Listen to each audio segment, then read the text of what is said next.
नमस्कार, स्वागत है आप सभी का एएन टीचिंग के इस यूट्यूब फैमिली में। और मैं हूं Aditya, A N teaching YouTube family की तरफ से। कैसे हैं आप सभी? उम्मीद करते हैं आप सभी अच्छे होंगे, स्वस्थ होंगे और सुरक्षित होंगे। जैसा कि आप सभी को पता है, एसटीटी री एग्ज़ाम को टारगेट करते हुए अपने चैनल पर प्रत्येक दिन आपके लिए वीडियो लेकर आ रहा है। और अभी तक हमने एसटीटी री एग्ज़ाम को टारगेट करते हुए शिक्षण कला एवं रीजनिंग का 25 से 30 वीडियो बना चुका है।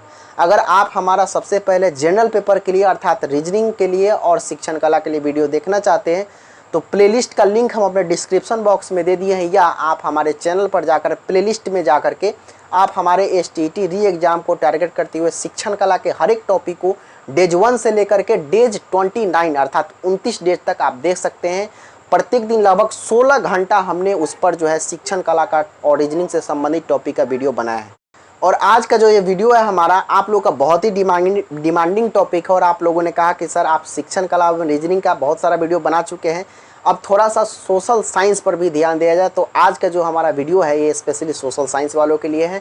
और सोशल साइंस में भी हम लोग आज पॉलिटी को पढ़ेंगे। और पॉलिटी का ऐसा क्वेश्चन जो आपको बिहार सरकार के बुक से बिल्कुल बनाया गया है, जो कि एससीईआरटी का बुक होता है, जो सरकारी स्कूलों में पढ़ाई जाती है, उस स्कूल से संबंधित, उस बुक से संबंधित रिलेटेड ऑब्जेक्टिव टाइप क्वेश्चन को हम आपके सामने लेकर आए हैं।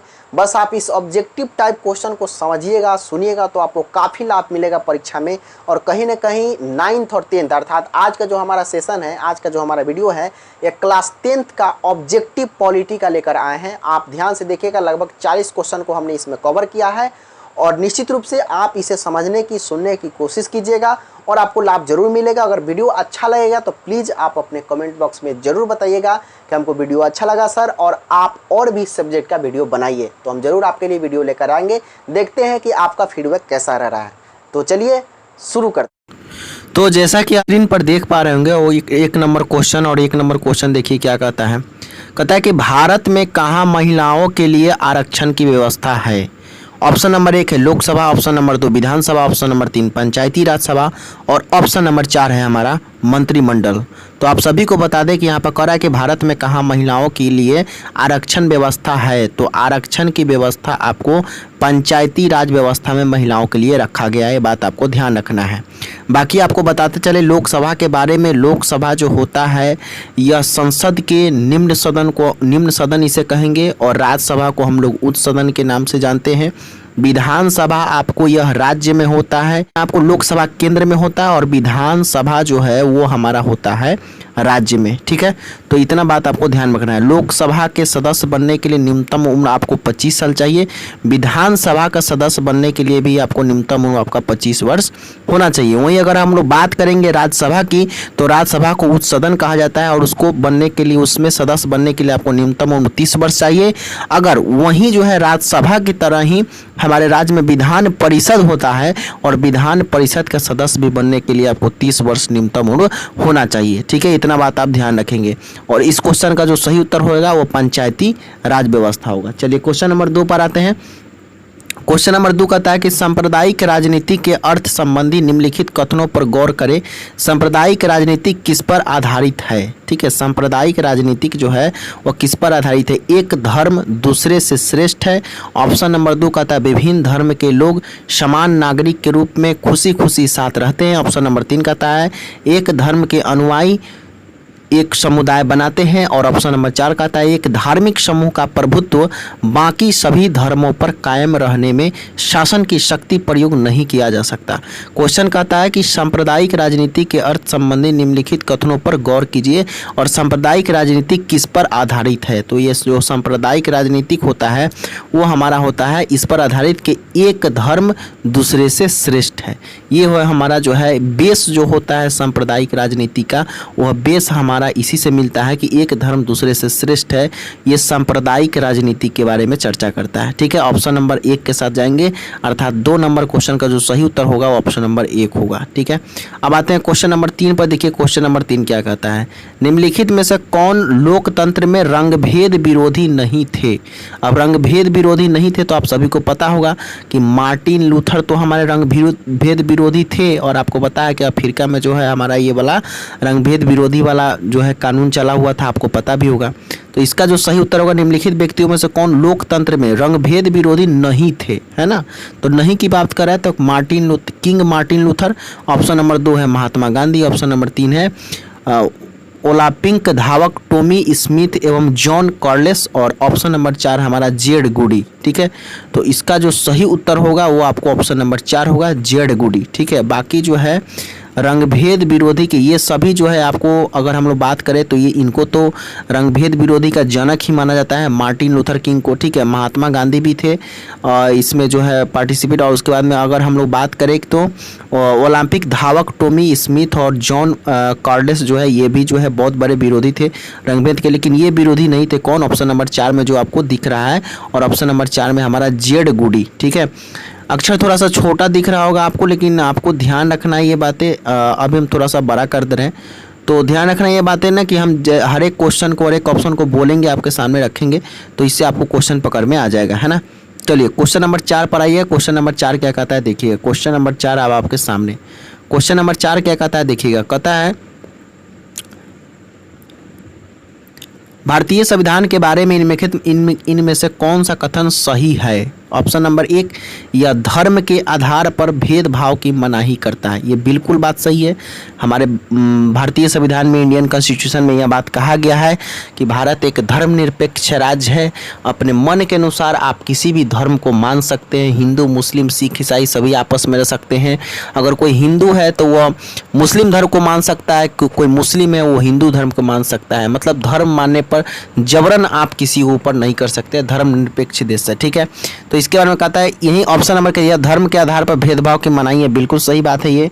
ऑप्शन नंबर 2 क्या कहता है देखिएगा, यह एक धर्म को राजकीय धर्म बनाता है। ठीक है, अब देखिए एक धर्म को राजकीय धर्म बनाता है नहीं, भारत में तो सभी धर्म है और सभी धर्म में कोई धर्म नहीं कहा गया कि हाँ तुमको यही धर्म मानना है, आपको यही धर्म मानना है। तो राजकीय धर्म कैसे बनता है?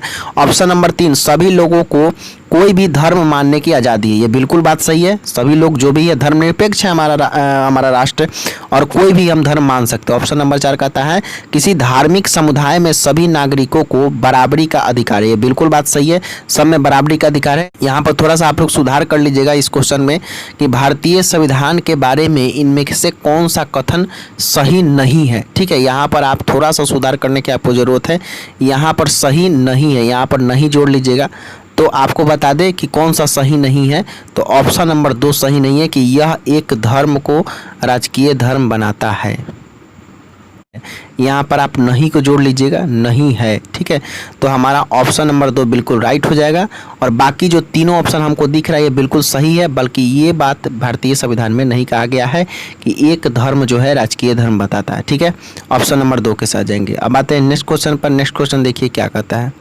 नेक्स्ट क्वेश्चन कहता है 5 नंबर, भारत में सर्वोच्च न्यायालय के मुख्य न्यायाधीश की नियुक्ति कौन करता है।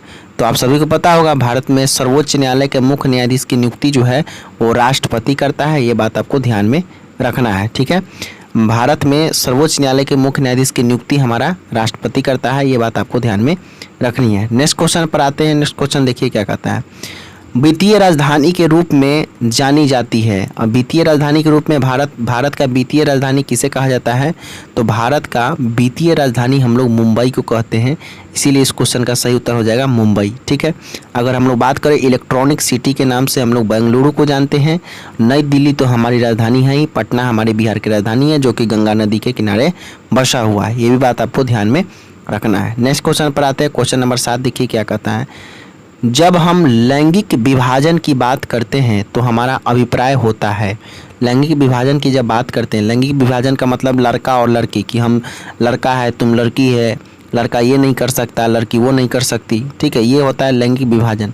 तो हमारा क्या अभिप्राय होता है? ऑप्शन नंबर 1 हमारा क्या कहता है देखिए। ऑप्शन नंबर 1 कहता है स्त्री और पुरुष के बीच जैविक अंतर, समाज द्वारा स्त्रियों और पुरुषों को दी गई असमान भूमिकाएं। ऑप्शन नंबर 3 कहता है बालक और बालिकाओं की संख्या का अनुपात। ये अनुपात से, इसका रेशियो से कोई मतलब नहीं है। लोकतांत्रिक व्यवस्था में महिलाओं को मतदान का अधिकार न मिले। नहीं, मेन जो है लैंगिक विभाजन का मतलब क्या होता है? लैंगिक विभाजन का मतलब ये होता है कि समाज द्वारा स्त्री और पुरुषों को दी गई असमान भूमिकाएं, मतलब समान रोल नहीं दिया जाता है स्त्री को पुरुष को कि हाँ तुम भी ये कर सकती हो और स्त्री पुरुष भी ये कर सकता है, पुरुष भी ये कर सकता है, स्त्री भी ये कर सकता है। तो ये रोल हम लोग समाज में नहीं देते है ना। बाकी मेन जो लैंगिक विभाजन का जो मेन मतलब है वो मेन मतलब है कि समाज द्वारा स्त्रियों और पुरुषों को दी गई और समान भूमिका, इसी को हम लोग लैंगिक विभाजन के नाम से जानते हैं। तो इसीलिए क्वेश्चन नंबर 7 का ऑप्शन नंबर हमारा 2 बिल्कुल राइट होगा। क्लियर। अब आते हैं हम लोग क्वेश्चन नंबर 8 पर। देखिए क्वेश्चन नंबर 8 क्या कहता है, अब देखिएगा। क्वेश्चन नंबर 8 हमारे सामने है और क्वेश्चन नंबर 8 देखिए क्या कहता है।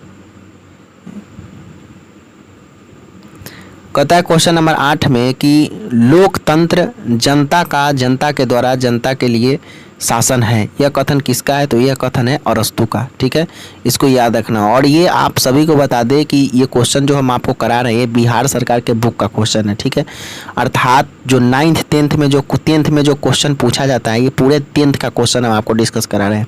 बस आके एक बार सुन लीजिएगा तो आपको बहुत फ़ायदा होगा, यहाँ से बहुत लाभ होगा। बस अच्छा आपको लगेगा तो प्लीज़ आप अपने दोस्तों के पास शेयर ज़रूर कर दीजिएगा, क्योंकि हम निस्वार्थ भाव से आपके लिए मेहनत कर रहे हैं।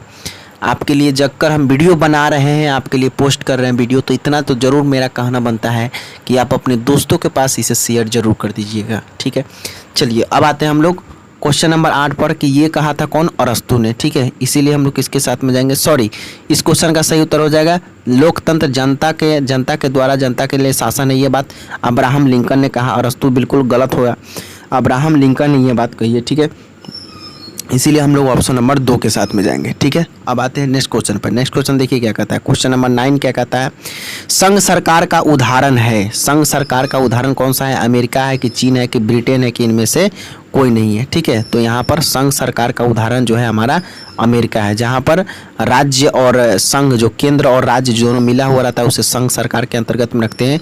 तो यूएसए को हम लोग रखेंगे संघ सरकार के अंतर्गत में। बाकी यहाँ पर अगर चीन की बात करें तो यहाँ पर तो कम्युनिस्ट की सरकार है, और यहाँ पर अगर ब्रिटेन में बात करें तो ब्रिटेन में एकल संसदीय प्रणाली के द्वारा हमारा वहाँ पर चलता है, जो कि आज भी वहाँ पर जो है महारानी हुआ करती है। ठीक है, तो इसीलिए संघ सरकार का उदाहरण सबसे अच्छा हमारा कौन सा हो जाएगा, अमेरिका। ऑप्शन नंबर किसके साथ जाएंगे, ऑप्शन नंबर 1 के साथ में जाएंगे। चलिए क्वेश्चन नंबर 10 पे आते हैं।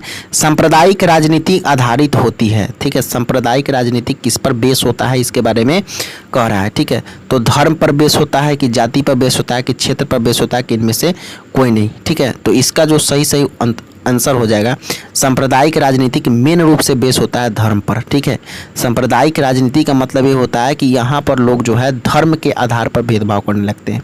तो इसीलिए हम लोग किसके साथ जाएंगे, ऑप्शन नंबर 1 के साथ में जाएंगे। 10वें नंबर क्वेश्चन का जो सही उत्तर हो जाएगा ऑप्शन नंबर 1। नेक्स्ट क्वेश्चन देखिए 11 नंबर, 1967 ईस्वी तक भारतीय राजनीति में निम्नलिखित में से किसका वर्चस्व रहा है। 1967 ईस्वी तक 1967 की बात करें, 1967 ईस्वी तक भारतीय राजनीति में निम्नलिखित में से किसका वर्चस्व रहा, स्वर्णों का कि निम्न जाति का कि अनुसूचित जाति का कि इनमें से कोई नहीं। तो आप सभी को बता दें 11 का जो सही उत्तर हो जाएगा स्वर्णों का। जो जनरल कैटेगरी के लोग आते हैं, तो जनरल कैटेगरी में आते हैं वही लोग स्वर्ण लोग कहलाते हैं। तो वर्चस्व जो है अभी देखिए धीरे धीरे उन लोगों का वर्चस्व कम होते जा रहा है। जो स्वर्ण लोग हैं, जो जनरल कैटेगरी में लोग आते हैं, उन लोगों का धीरे धीरे वर्चस्व कम होता है, लेकिन पहले जो है उन लोगों का वर्चस्व काफ़ी था। ठीक है, स्वर्ण लोगों का वर्चस्व काफ़ी था, जो जनरल कैटेगरी के अंतर्गत में आते थे, और जो निम्न वर्ग के लोग हैं उनके ऊपर कहीं ना कहीं वो लोग ये कह सकते हैं कि कहीं ना कहीं दबाने का, कुचलने का वो लोग काम करते थे। ठीक है, और आपको बताते चले कि एक होता है ना कि प्रताड़ना करना, ये सब व्यवस्था पहले के युग में थी। अब लेकिन धीरे धीरे चीज़ें निश्चित रूप से ठीक ठाक हो रहा है, और लोग समझदार हो गए हैं, शिक्षित हो गए, एजुकेशन सब कोई ले रहा है, तो सब लोग समझ रहा है कि जाति धर्म में कुछ नहीं रखा है। लेकिन यहाँ पर बात कर रहा है 1967 की, तो 1967 ईस्वी तक भारतीय राजनीति में निम्नलिखित में से किसका वर्चस्व रहा है, तो स्वर्णों का वर्चस्व रहा है। ऑप्शन नंबर 1 के साथ जाएंगे। ठीक है, क्वेश्चन नंबर 12 देखिएगा, भारत में समाज सुधार आंदोलन में निम्नलिखित में से किसका योगदान रहा है। ठीक है, समाज सुधार आंदोलन की बात जहाँ पर होगा, समाज सुधार आंदोलन की जहाँ पर बात होगा, तो यहाँ पर अगर बात करें ज्योतिबा फुले की, महात्मा गांधी की और डॉक्टर भीमराव अम्बेडकर की, तो सभी लोग तो समाज सुधारक ही थे। उपरोक्त सभी जब हमारा आंसर दे दिया है तो उपरोक्त सभी के साथ हम लोग निश्चित रूप से चले जाएंगे। तो भारत में समाज सुधार आंदोलन में निम्नलिखित में से किसका योगदान है, तो ज्योतिबा फुले का भी और महात्मा गांधी का भी और डॉक्टर भीमराव अम्बेडकर का भी याद रखिएगा। ठीक है, डॉक्टर भीमराव अम्बेडकर के बारे में एक पॉइंट और याद रखिए कि संविधान के निर्माता माने जाते हैं, आप सभी को पता भी है क्योंकि संविधान को लिखने का काम इन्होंने ही किया था।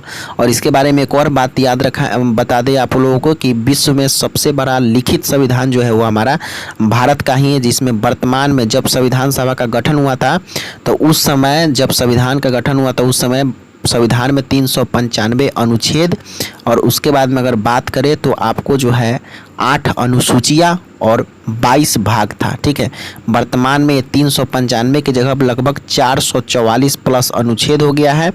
और ये अगर हम लोग बात करें अनुसूचियाँ की तो अब 8 से यह अनुसूची 12 हो गया है और 22 अभी भी भाग है। तो ये बात आपको ध्यान रखना है इंडियन कॉन्स्टिट्यूशन के बारे में, हमारे भारतीय संविधान के बारे में। और संविधान का निर्माता जो है आपको डॉक्टर भीमराव अम्बेडकर कहे जाते हैं। अगर हम लोग महात्मा गांधी की बात करें तो आपको बता दें कि महात्मा गांधी के बारे में तो आप सभी जानते हैं और महात्मा गांधी ने आपको बता दें कि सीधा सीधा आप ये याद रखिएगा चंपारण सत्याग्रह महात्मा गांधी के द्वारा 1917 में जो है यहीं से चंपारण से पूर्वी चंपारण से जो है प्रारंभ किया गया था नील के खेती के विरोध में। तो ये भी बात आपको ध्यान में रखा था। उसके बाद आपको याद रखना है कि असहयोग आंदोलन की शुरुआत हुआ था। ठीक है, अगर बात करें करो या मरो सब जो है सभी में ये सम्मिलित थे महात्मा गांधी की बात। ठीक है, तो ये बात आपको ध्यान में रखना है। नेक्स्ट क्वेश्चन पर आते हैं। नेक्स्ट क्वेश्चन देखिए क्या कहता है, सामाजिक विभाजन की निम्नलिखित में कौन सी अभिव्यक्तियां है। तो यहाँ पर ध्यान रखना है आपको कि सामाजिक विभाजन के निम्नलिखित में से कौन सी अभिव्यक्तियां हैं। ऑप्शन नंबर 1 जाति, धर्म, लिंग और उपयुक्त सभी। तो क्या होगा इसका सही उत्तर। तो आपको बता दें कि सामाजिक विभाजन हम लोग सभी आधार पर करने लगते हैं, जाति के आधार पर, धर्म के आधार पर, लिंग के आधार पर, लड़का लड़की औरत पुरुष स्त्री ये सब के आधार पर हम लोग करने लगते हैं। तो आपको ध्यान रखना है कि सामाजिक विभाजन की निम्नलिखित में से कौन सी अभिव्यक्तियां हैं। तो सभी के आधार पर सामाजिक विभाजन सोशल जो हम लोग कह सकते हैं डिवाइडेशन की जो बात करते हैं वो जाति, धर्म, लिंग के आधार पर करते हैं। इसीलिए हमारा ऑप्शन नंबर 4 हो जाएगा बिल्कुल राइट, अर्थात 13 का जो है ऑप्शन नंबर 4 हमारा बिल्कुल राइट होगा। ठीक है, आगे बढ़ते हैं। नेक्स्ट क्वेश्चन पर आते हैं। देखिए, भारतीय संविधान के किस अनुच्छेद में देश के सभी नागरिकों को स्वतंत्रता का मूल अधिकार दिया गया है। सभी नागरिकों को स्वतंत्रता का मूल अधिकार जो दिया गया है वो अनुच्छेद 19 में दिया गया है।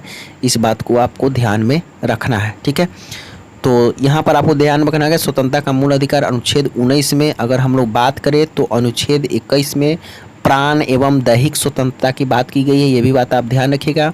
और अस्पृश्यता का अंत मतलब कह सकते हैं अस्पृश्यता का अंत या छुआछूत जिसको कहते हैं, तो छुआछूत का अंत आपको अनुच्छेद 17 से हुआ है, ये भी बात आपको ध्यान में रखना है। ठीक है, आगे बढ़ते हैं नेक्स्ट क्वेश्चन पर। नेक्स्ट क्वेश्चन देखिए क्या कहता है, भारतीय संविधान के किस अनुच्छेद में, क्वेश्चन नंबर 15 कहता है भारतीय संविधान के किस अनुच्छेद में धर्म, वंश, जाति या जन्म स्थान के आधार पर किसी प्रकार का भेदभाव का निषेध किया गया है। ठीक है, अब यहाँ पर मतलब कि आप जो है धर्म के आधार पर, वंश के आधार पर, जाति के आधार पर किसी भी व्यक्ति से आप भेदभाव नहीं कर सकते हैं। ठीक है, यह बात किस अनुच्छेद में कहा गया है, तो यह बात कहा गया है अनुच्छेद 15 में। ठीक है, अनुच्छेद 15 के बारे में याद रखिएगा। अनुच्छेद 15 में किसी भी धर्म, जाति, लिंग के आधार पर किसी भी व्यक्ति से आप भेदभाव नहीं कर सकते हैं, यह बात कहा गया अनुच्छेद 15 में। और हमने आपको अभी बताया अनुच्छेद 17 की बात अस्पृश्यता का अंत, अनुच्छेद 21 के बाद प्राण एवं दैहिक स्वतंत्रता की बात हो गई। अगर अनुच्छेद 19 के बाद पूछेगा तो अभी हमने बताया कि नागरिकों को स्वतंत्रता का मूल अधिकार दिए गए, वो अनुच्छेद 19 में कहा गया। ठीक है, ये बात आपको ध्यान में रखना है। चलिए नेक्स्ट क्वेश्चन पर आते हैं। 16 नंबर क्वेश्चन क्या कहता है देखिएगा, वर्ण व्यवस्था का व्यवस्थित स्वरूप है। वर्ण व्यवस्था का व्यवस्थित स्वरूप क्या है, ब्राह्मण की, क्षत्रिय की, वैश्य या ब्राह्मण, क्षत्रिय, वैश्य, शूद्र सभी। इस क्वेश्चन का सही उत्तर क्या होगा, तो वर्ण व्यवस्था में व्यवस्थित रूप आपको सबसे पहले ब्राह्मण, उसके बाद क्षत्रिय आता था, उसके बाद वैश्य आता था, उसके बाद में शूद्र आता था। ठीक है, तो इस क्रम को आपको याद में रखना है वर्ण व्यवस्था के अंतर्गत में। ठीक है, नेक्स्ट क्वेश्चन पाते हैं। क्वेश्चन नंबर 17 हमारे सामने है और क्वेश्चन नंबर 17 को देखिए क्या कहता है। क्वेश्चन नंबर 17 कहता है कि सामाजिक विभाजन को संभालने के संदर्भ में इनमें से कौन सा बयान लोकतांत्रिक व्यवस्था पर लागू नहीं होता है। ठीक है, ऑप्शन नंबर 1 हमारा यह कहता है कि लोकतंत्र में कहता है कौन सा लागू नहीं है, ये बात ध्यान रखेंगे। ऑप्शन नंबर 1 हमारा ये है कि लोकतंत्र में राजनीतिक प्रतिद्वंदिता के चलते सामाजिक विभाजनों की छाया राजनीति पर भी पड़ती है। ये बिल्कुल बात जो है अब यहाँ पर सही है। ऑप्शन नंबर अगर हम लोग 2 की बात करें तो लोकतंत्र में विभिन्न समुदायों के लिए शांतिपूर्ण ढंग से अपनी शिकायतें जाहिर करना संभव है। बिल्कुल सही बात है। और अगर हम लोग ऑप्शन नंबर 3 की बात करें तो लोकतंत्र सामाजिक विभाजनों को हल करने का सबसे अच्छा तरीका है। ये भी बात बिल्कुल सही है। और ऑप्शन नंबर 4 क्या कहता है कि लोकतंत्र सामाजिक विभाजनों के आधार पर समाज को विखंडन की ओर ले जाता है। ये बिल्कुल बात गलत है। कभी भी लोकतंत्र में सामाजिक विभाजन की बात समाज के विखंडन की ओर की बात नहीं करता है। ठीक है, इसी यहाँ पर हमसे क्वेश्चन में क्या पूछा है, नहीं होता है। ठीक है, लागू नहीं होता। तो कौन सा लागू नहीं होता, ये वाला हमारा लागू नहीं होता है। इसीलिए इस क्वेश्चन का जो सही उत्तर हो जाएगा वो ऑप्शन नंबर 4, 17 का ऑप्शन नंबर 4 हमारा बिल्कुल राइट होगा। निश्चित रूप से आपको यहाँ से सवाल आएंगे, बस आपको ध्यान से सुनना है, समझना है, देखते चलना है।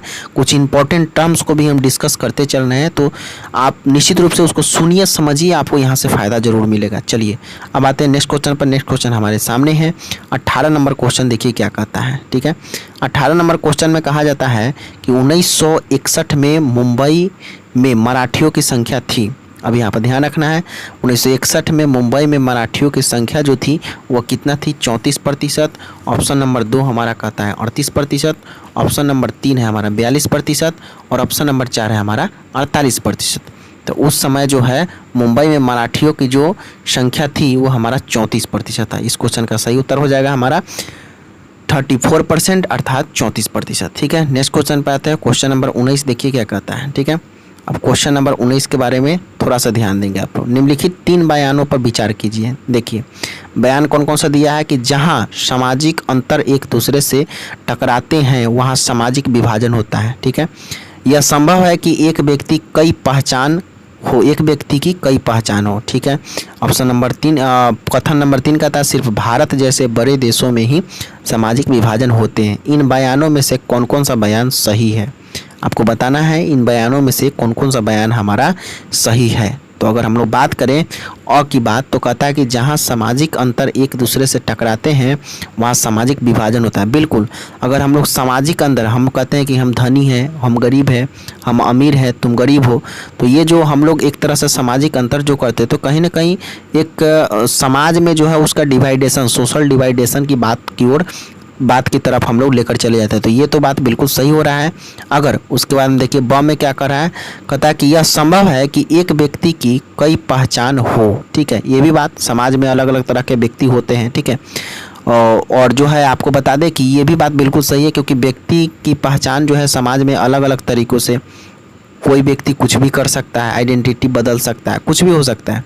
और अगर हम ऑप्शन नंबर कथन नंबर 3 की बात करें तो सिर्फ भारत जैसे बड़े देशों में ही सामाजिक विभाजन होते हैं। ये कहना थोड़ा सा मुश्किल है कि केवल भारत देशों में ही सामाजिक विभाजन होता है, बाकी देशों में नहीं होता है। ठीक है, तो इस क्वेश्चन में हम लोग किसके साथ जाएंगे, इस क्वेश्चन में जो हमारा जो है ऑप्शन नंबर 2 जिसमें अ और ब दिया हुआ उसके साथ हम लोग चले जाएंगे, अर्थात ये और ये कथन दोनों सत्य लग रहा है, बाकी जो स वाला कथन है वो गलत है। इसीलिए हम लोग ऑप्शन नंबर 2 इसका बिल्कुल राइट हो जाएगा। ठीक है, नेक्स्ट क्वेश्चन के आते हैं। देखिए जातीय व्यवस्था को निम्नलिखित में से किसने कमजोर किया, तो आर्थिक विकास, ऑप्शन नंबर 2 का शिक्षा में वृद्धि, ऑप्शन नंबर 3 का शहरीकरण और ऑप्शन नंबर 4 का उपरोक्त सभी।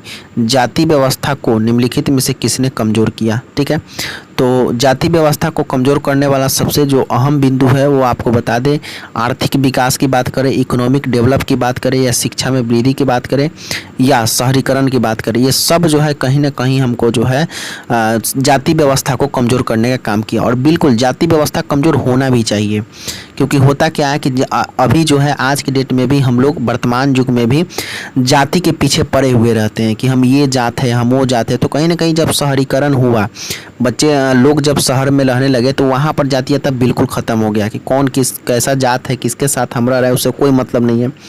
शिक्षा में वृद्धि हुआ, जब एजुकेशन डेवलप हुआ, लोग जब पढ़ने लिखने लगे तो वो लोग समझने लगे कि हाँ जाति में कुछ नहीं रखा है। ठीक है, आर्थिक विकास की होने लगे। तो ये सब जो है उपरोक्त सभी आपका सही उत्तर हो जाएगा, अर्थात जाति व्यवस्था को निम्नलिखित में से किसने कमजोर किया है, तो उपरोक्त सभी। ठीक है, क्वेश्चन नंबर 21 पर आते हैं। वर्ष 1999 से 2000 ईस्वी के अनुसार गरीबी रेखा से नीचे रहने वालों में अनुसूचित जनजातियों मतलब ग्रामीण का प्रतिशत कितना है। वेरी इंपॉर्टेंट है, आपको ध्यान में रखना है, ठीक है। इस क्वेश्चन को ध्यान में रखना है।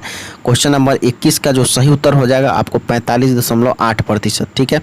मतलब कि आपको ध्यान रखना है कि 1999 से 2000 ईस्वी के अनुसार गरीबी रेखा से नीचे रहने वाले में अनुसूचित जनजातियों अर्थात ग्रामीणों का प्रतिशत जो है वो आपको 45.8% है, ठीक है।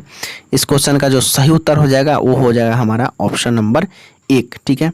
अब आते हैं हम लोग नेक्स्ट क्वेश्चन की तरफ। नेक्स्ट क्वेश्चन देखिए क्या कहता है।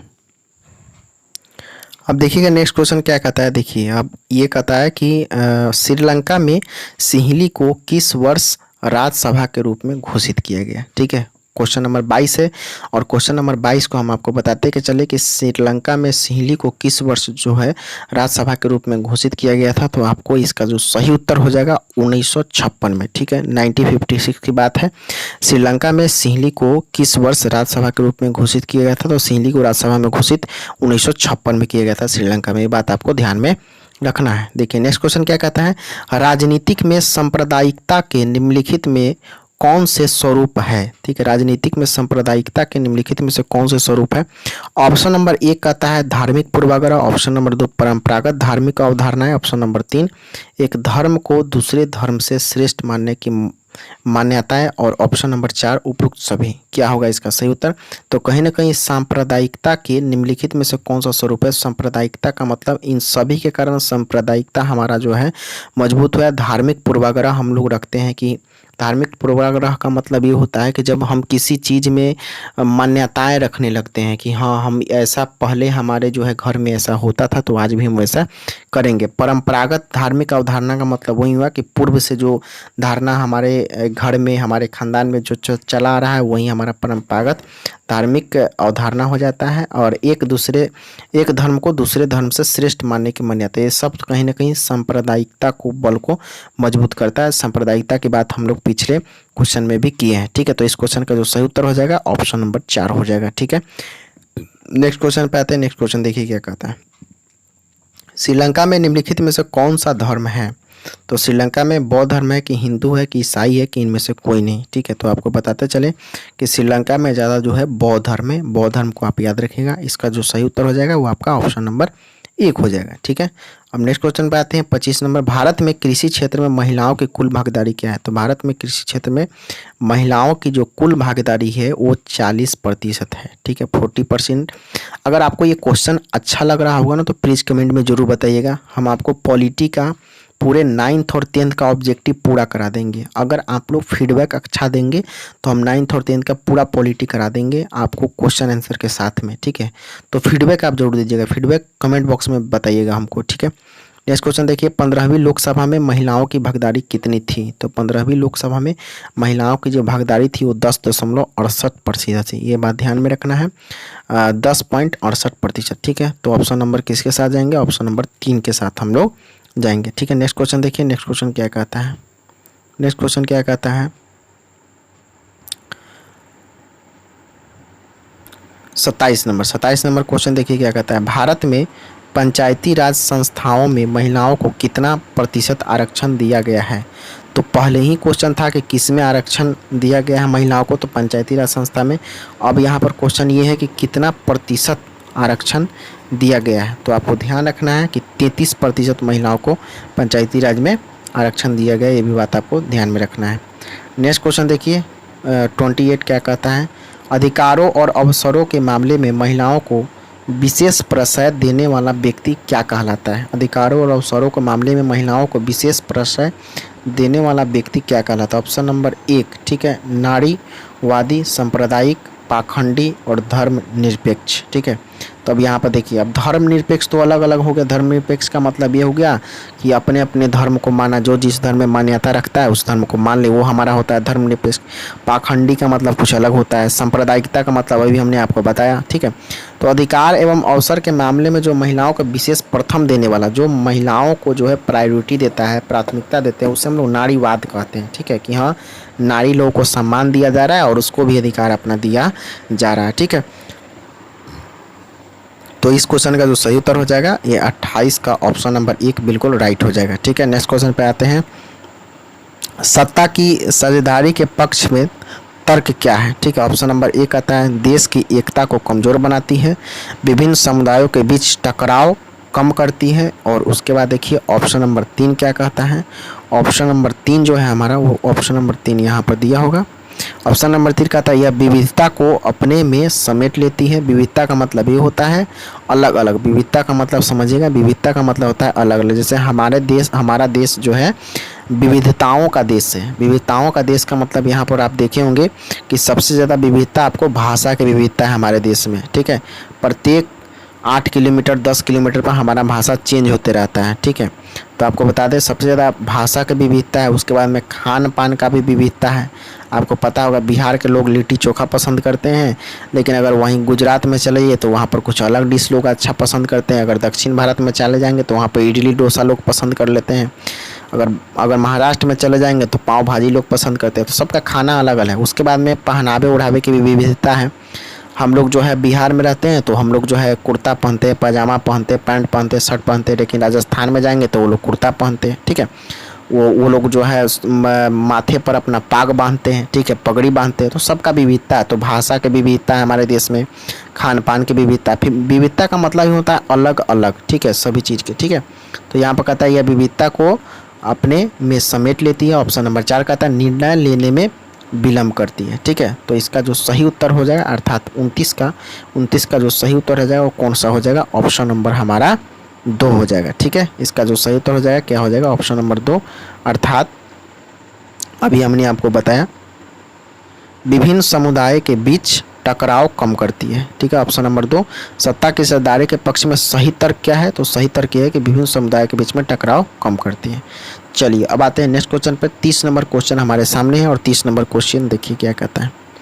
श्रीलंका में सत्ता में साझेदारी के संदर्भ में निम्नलिखित में से सही कथन क्या है? ठीक है, अल्पसंख्यकों का प्रभुत्व बनाए रखने का प्रयास, संघीय व्यवस्था अपनाकर सभी क्षेत्रों में हितों का ध्यान। ऑप्शन नंबर 3 कहता है बहुसंख्यक सिंहली भाषी के हितों की अपेक्षा, और ऑप्शन नंबर 4 कहता है सरकार की नीतियों द्वारा सिंहली भाषी बहुसंख्यक का प्रभुत्व कायम रखने का भरपूर प्रयास। ठीक है, तो कहता है कि इस संदर्भ में कौन सा कथन सही कथन कौन है? ठीक है, तो यहाँ पर आपको ध्यान रखना है कि इसके संदर्भ में सही कथन जो है आपको ऑप्शन नंबर 4 है। ऑप्शन नंबर 4 में क्या कहता है देखिएगा, सरकार की नीतियों द्वारा सिंहली भाषी बहुसंख्यकों का प्रभुत्व कायम रखने का भरपूर प्रयास। इस क्वेश्चन का जो सही उत्तर हो जाएगा ऑप्शन नंबर 4 हो जाएगा। नेक्स्ट क्वेश्चन पर आगे बढ़ते हैं। देखिए नेक्स्ट क्वेश्चन क्या कहता है, कौन सा जो है आंदोलन लैंगिक समानता पर बल देता है? ठीक है, धार्मिक आंदोलन, सामाजिक आंदोलन, नारीवादी आंदोलन और राजनीतिक आंदोलन। तो लैंगिक समानता पर बल देने का मतलब क्या हुआ? लैंगिक समानता का मतलब लड़का लड़की में मतलब भेदभाव न रखना, वही हमारा लैंगिक समानता कहलाता है। तो कहीं ना कहीं ये नारीवादी आंदोलन जब चलाएंगे तो यह जो है हमारा लैंगिक समानता पर बल देता है। इसीलिए ऑप्शन नंबर किसके साथ जाएंगे? ऑप्शन नंबर 3 के साथ जाएंगे। ठीक है, क्वेश्चन नंबर 32 देखिए क्या कहता है। क्वेश्चन नंबर 32 आपके सामने है और क्वेश्चन नंबर 32 देखिए कहते हैं निम्नलिखित में से कौन सा कथन गलत है? ऑप्शन नंबर 1 कहता है कि लोकतंत्र सामाजिक विभेद के आधार पर देश को विखंडित करने में सहायक होता है। ऑप्शन नंबर 2 कहता है लोकतंत्र में सामाजिक विभेद का राजनीतिक पर अवश्य प्रभाव पड़ता है। ऑप्शन नंबर 3 कहता है लोकतंत्र में विभिन्न समुदाय अपनी मांगों को शांतिपूर्ण ढंग से शासन की समझ प्रस्तुत कर सकते हैं। ऑप्शन नंबर 4 कहता है लोकतंत्र को सामाजिक विभेद से उत्पन्न समस्याओं का हल ढूंढने का अच्छा तरीका माना जाता है। तो इस क्वेश्चन का जो सही उत्तर हो जाएगा, इस क्वेश्चन का सही उत्तर हो जाएगा आपको लोकतंत्र सामाजिक विभेद के आधार पर देश को विखंडित करने में सहायक होता है। अब जैसे ही आप अपने समाज में जब विभेद करने लगते तो कहीं ना कहीं यह जो है डिवाइडेशन की बात आपको यहाँ पर आ जाती है और डिवाइडेशन में बहुत बड़ा सहायक हो जाता है। ठीक है, इसीलिए ऑप्शन नंबर 1 के साथ जाएंगे। ठीक है, अब आते हैं क्वेश्चन नंबर नेक्स्ट पर। क्वेश्चन नंबर 33 आपके सामने, निम्नलिखित में से कौन सा कथन सही है? अब देखिए निम्नलिखित में से कौन सा कथन सही है? तो बड़े लोकतांत्रिक देशों में ही सामाजिक विभेद पैदा होता है। एक लोकतांत्रिक व्यवस्था में एक व्यक्ति ही सही पहचान होती है। सामाजिक विभेद का लोकतंत्र पर कोई असर नहीं होता है। और ऑप्शन नंबर 4 है हमारा सामाजिक विभेद सदा लोकतंत्र के लिए द्योतक होता है। ठीक है, तो इस क्वेश्चन का जो सही उत्तर हो जाएगा वो आपको ऑप्शन नंबर 2 होगा। ठीक है, इस क्वेश्चन का जो सही उत्तर होगा ऑप्शन नंबर 2। यह एक लोकतांत्रिक व्यवस्था में एक व्यक्ति की सही पहचान होती है। मतलब लोकतांत्रिक व्यवस्था में निम्नलिखित में से कौन सा कथन सही है? ये वाला ऑप्शन बिल्कुल सही है। 33 का ऑप्शन नंबर 2 के साथ हम लोग जाएंगे। ठीक है, नेक्स्ट क्वेश्चन पे आते हैं। किस देश को सामाजिक विभेद के कारण विखंडन का सामना करना पड़ा? ठीक है, किस देश को सामाजिक विभेद के कारण विखंडन का सामना करना? भारत को, कि बेल्जियम को, कि यूगोस्लाविया को, और उसका ऑप्शन नंबर 4 है श्रीलंका को। ठीक है, इस क्वेश्चन का जो सही उत्तर हो जाएगा ऑप्शन नंबर 3 यूगोस्लाविया को आंसर हो जाएगा इसका। ठीक है, चलिए, सामाजिक विभेद के कारण विखंडित होने वाला देश है हमारा यूगोस्लाविया, इसको याद रखिएगा। नेक्स्ट क्वेश्चन देखिएगा। इंग्लैंड में महिलाओं को वयस्क मताधिकार कब मिला था? ये वेरी वेरी इंपॉर्टेंट है, याद रखिएगा।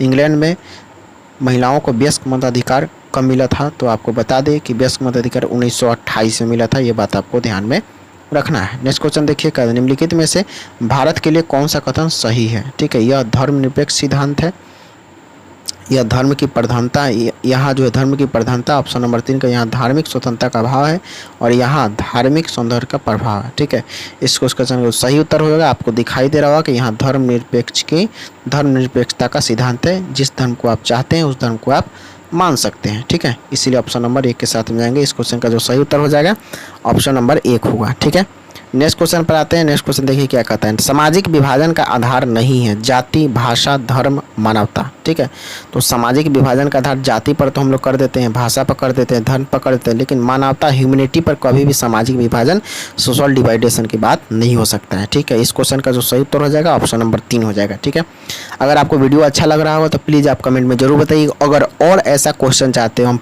पूर्ण जो है डिटेल्स के साथ में नेक्स्ट वीडियो जो भी आएगा आपके सामने, अगर आप लोग इच्छा जाहिर करेंगे तो नेक्स्ट वीडियो जो भी आएगा आपके सामने, तो वो वीडियो भी हम आपको बहुत ही बेहतर तरीके से समझाने की कोशिश करेंगे। और पूरा 9th-10th का होगा, है ना। 9th-10th के किताब में जो भी ऑब्जेक्टिव टाइप क्वेश्चन आते हैं उन सारे ऑब्जेक्टिव को हम एकत्रित करके आपके सामने हम प्रस्तुत कर देंगे। अगर आपको अच्छा लग रहा है तो कमेंट जरूर कीजिएगा। उसके बाद हमारे टेलीग्राम ग्रुप को भी ज्वाइन कर लीजिएगा, हमारे व्हाट्सएप ग्रुप को भी ज्वाइन कर लीजिएगा। सभी का लिंक हम डिस्क्रिप्शन में दे दिए हैं, तो आप वहां से लिंक पर क्लिक करके हमारे टेलीग्राम, हमारे व्हाट्सएप ग्रुप को भी ज्वाइन कर सकते हैं। इसका PDF आपको हमारे टेलीग्राम ग्रुप में मिल जाएगा। ठीक है, इस क्वेश्चन का जो सही उत्तर हो जाएगा आपको 36 का ऑप्शन नंबर 1 हमारा बिल्कुल राइट हो जाएगा। चलिए 37 में आता है। सामाजिक विभाजन का आधार नहीं, जी 37 भी हो गया था, और 37 का हमारा ऑप्शन नंबर 3 हो जाएगा बिल्कुल राइट। ठीक है, अब आते हैं क्वेश्चन नंबर 38 पर। नस्ल का आधार है धार्मिक, आर्थिक, सामाजिक, जीव शास्त्र। ठीक है, तो इस क्वेश्चन का जो सही उत्तर हो जाएगा वो आपको नस्ल का आधार है हमारा जीवा शास्त्र। ठीक है, इसको याद रखना है आपको। जीव शास्त्र के अंतर्गत में ऑप्शन नंबर 4 हमारा बिल्कुल है, मतलब नस्ल का आधार धार्मिक, आर्थिक, सामाजिक के सब पर डिपेंड नहीं करता है। ठीक है, क्वेश्चन नंबर 39 देखिए। भारत में सामाजिक विभाजन है जटिल कि सरल, कि न जटिल न सरल, और उपयुक्त सभी। तो आपको बताते चले कि सामाजिक विभाजन एक बहुत बड़ा जटिल विभाजन है, बहुत ही कठिन विभाजन है। सामाजिक विभाजन आजकल सोशल डिवाइडेशन हमारे देश में, हमारे समाज में बहुत बड़ा एक समझिए कि कठिन बनते जा रहा है, जटिलता बनते जा रहा है, इसीलिए ऑप्शन नंबर 1 के साथ में हम लोग जाएंगे। ठीक है, अगर आपको वीडियो अच्छा लगा होगा तो प्लीज़ आप अपने दोस्तों के पास इसे शेयर जरूर कर दीजिएगा। हाँ, उसके बाद आप जो है अपना फीडबैक देना नहीं भूलिएगा। नेक्स्ट वीडियो अगर आप चाहते हैं क्वेश्चन सीरीज पर पॉलिटी का, ठीक है, तो आप कमेंट बॉक्स में ज़रूर बताइएगा, या किसी भी विषय का है तो आप कमेंट बॉक्स में हमको बताइए, उसका फिर से हम आपको लाने का कोशिश करेंगे, लेकिन साइंस का नहीं, केवल सोशल साइंस का। ठीक है, थैंक यू सो मच। मिलते हैं आपको फिर से नेक्स्ट वीडियो में, तब तक के लिए जय हिंद, वंदे मातरम।